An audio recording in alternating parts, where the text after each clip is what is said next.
All right, let's jump right into this explainer. You know that everyday magic we all just kind of take for granted? You pull out your phone, glance at it, and boom, it instantly unlocks. Or you toss a quick prompt into ChatGPT and it spits out a flawless essay in seconds. It's crazy, right? We're surrounded by these invisible forces making our lives incredibly convenient. But today, we're going to completely demystify that magic.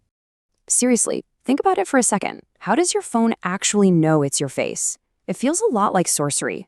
But the truth? There's absolutely zero magic involved. Today, we're going to dismantle this whole illusion. We'll reveal the highly logical, beautifully structured, and, honestly, incredibly data-driven systems working just beneath the surface. By the time we wrap up this explainer, you won't just see the magic trick. You'll know exactly how it's pulled off. So, here's our roadmap. We'll kick things off with what is artificial intelligence, move right into machine learning fundamentals and its different types, then dive deep into neural networks. Finally, we'll explore generative AI and wrap it all up with computer vision. All right, part 1. What is artificial intelligence? At its absolute core, AI is basically the giant umbrella technology that lets computers do things that usually need a human brain. We're talking about spotting complex patterns in a massive spreadsheet, or actually understanding the nuances of how we speak. Like when you ask Siri or Alexa a question, they aren't just hearing a bunch of random noise. They're parsing the context and the meaning. That's AI in a nutshell, taking a distinctly human capability and brilliantly mimicking it through tech. Moving on to part 2, machine learning fundamentals. Now, machine learning makes up the vast majority of the AI we use today, and this brilliantly shows the core shift in how we build tech.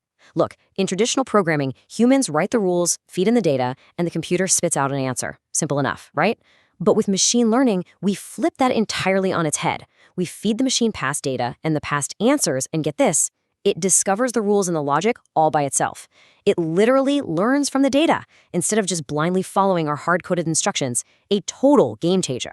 And this learning happens in 2 crucial steps. First up is training. Imagine a bank trying to figure out if a loan should be approved. They feed the ML system thousands of past applications, stuff like credit scores, salary histories, whether those loans were actually paid back.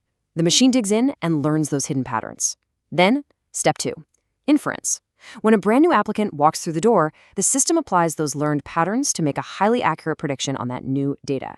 Training and inference. That is the absolute lifeblood of machine learning.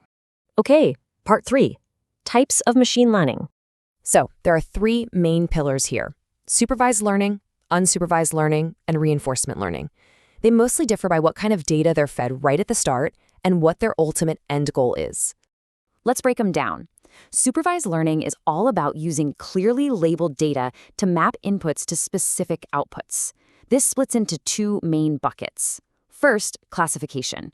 This is exactly what it sounds like, putting data into predefined categories, like is this incoming email spam or not spam? Is this picture a cat or a dog? The second bucket is regression. You use this when you need to predict an exact number. Think of when Zomato predicts your food is going to take exactly 43 minutes, or when an algorithm forecasts property prices based on historical market trends. Then we've got unsupervised and reinforcement learning. Unsupervised learning deals with raw, unlabeled data. It kind of acts like a detective hunting for hidden groupings. Like if Amazon notices people who buy bread also buy milk, it clusters those items to recommend them to you. Reinforcement learning, though, that is literally like teaching a dog a new trick. The machine is an agent in an environment, it makes a move, and it gets either a reward or a penalty. So it's constantly tweaking its behavior just to maximize those rewards. Which brings us to part 4, deep learning and neural networks. So, while statistical machine learning is fantastic for nice, organized data like spreadsheets, it struggles hard with messy, unstructured stuff like raw images, audio, and video. And that is exactly where neural networks swoop in. These are artificial networks with potentially millions of hidden processing layers, and they're heavily inspired by the architecture of the human brain. Instead of a programmer manually trying to define what a nose looks like pixel by pixel, the network figures out those complex features entirely on its own by passing raw data through all those hidden layers. The name of the game here is trial and error. Training a neural network happens in a constant loop. First, forward propagation. The network looks at the data and takes a calculated guess. Second, backward propagation. It calculates exactly how wrong that guess was, what developers call its loss, and goes backwards to adjust its internal weights to learn from that mistake. It's kind of like a college professor noticing students are skipping tests, so they tweak the grading weight of midterms versus quizzes until attendance goes up. The network just keeps tweaking its internal weights until its predictions are spot on. And over time, we've engineered completely different network architectures for different problems. Feed-forward networks handle basic, straight-line data. Recurrent neural networks actually have a form of memory, which makes them perfect for sequential stuff like translating languages. Convolutional neural networks process grid data. They are the absolute masters of images. And transformers? They use attention mechanisms to deeply understand context, which honestly leads us perfectly into the tech that's dominating the headlines today. Part 5. Generative AI and LLMs. Peeling back the final layer of our tech matryoshka doll, we find generative AI. Now, unlike the older models that just analyzed data or sorted things into neat little categories, GenAI creates entirely new content from scratch. And the ecosystem is just staggering right now. For text, we lean on powerhouses like GPT, Claude, and Gemini. For spinning up stunning images, there's Midjourney and DALL-E. Sora is out there generating hyper-realistic video. And GitHub Copilot? It is literally writing new code for software developers as we speak. At the absolute heart of the tech side of all this are LLMs, large language models. These are massive neural networks that fall under the natural language processing or NLP umbrella. Now they've been trained on virtually the entire text of the internet. Think about that scale. Their sole purpose is to understand, interpret, and fluently generate human language. This is the incredibly data-heavy engine powering the conversational bots we use every single day to draft emails, brainstorm ideas, or summarize 50-page articles in seconds. And finally, Part 6, the world of computer vision. Computer vision relies heavily on those convolutional neural networks, or CNNs we touched on earlier.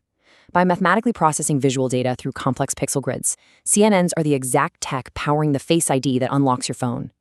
They won't let automated traffic cameras read your license plate and instantly issue a ticket if you're speeding.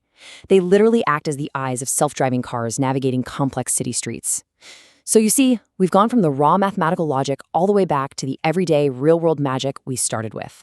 Well, there you have it. We've successfully dismantled the magic trick and revealed the incredible logic running the whole show. From supervised learning to the hidden layers of neural networks, right up to the massive scale of large language models, you now know the foundation of how it all actually works. You're not just a user anymore. You understand the mechanics under the hood. So, I'll leave you with this. Which piece of the AI puzzle are you most excited to build or just explore next?